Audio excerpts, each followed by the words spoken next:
The new Mario game is actually pretty nice. No surprise, right? I really want to cover the audio-visual aspects first. I really like the animation style. That choppy keyframe style is really amazing. The Spider-Verse style.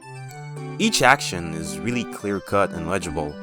There's also other little details, like the guys catching their hat as they go through a pipe, the characters ready their arm when you hold the run button, and little things somewhat related to gameplay. For example, the characters hold shells with their feet if their hands are busy. The music on the other end is not something I talk about often.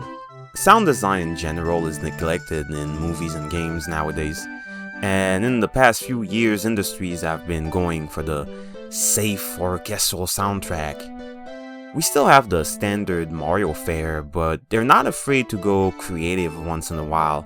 I especially appreciated the singing piranha plants going a cappella.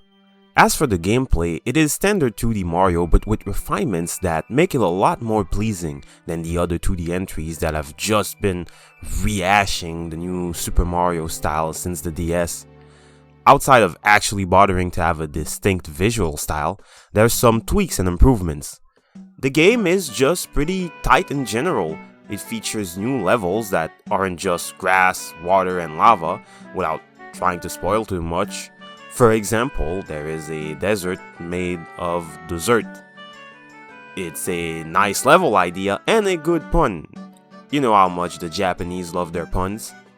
There's also new power-ups, and just having something that's not just fire flower is fun. My only issue with the new power-ups is that they could have more play with them. Specific power-ups were required at times, but not enough. They don't incorporate them enough in the levels. There is also an overabundance of the elephant transformation. Jokes aside, it's not really pleasant to look at something fat for an extended period of time. It's visually funny at first, but seeing a fat elephant on screen for so long is uncanny. I remember watching the Nintendo Direct and seeing all those cool power-ups, only for the elephant to appear so often. The power-ups could have been spread out a little less. As for the levels themselves, they start pretty innocuous, only to become more and more complex and require a bit more thinking to get those hidden purple coins. There was only one or two times that I can remember where I thought one of the coins to be hidden in an unfair manner. Speaking of which, the difficulty is pretty well balanced. While the levels can be pretty easy, they don't become boring, even for more advanced players. It's later on that they make them more elaborate. If by then you still crave a challenge, there's hidden worlds that are pretty hard to beat on top of having optional levels that are also somewhat hard, but not as much as the hidden worlds. It's the kind of challenge that you have to come back to the next day to beat. Overall, I'm still impressed with the game, especially for how weird they get with the Wonder Flowers. I just wish that the power-ups were a bit more involved, but the core of the levels is pretty creative.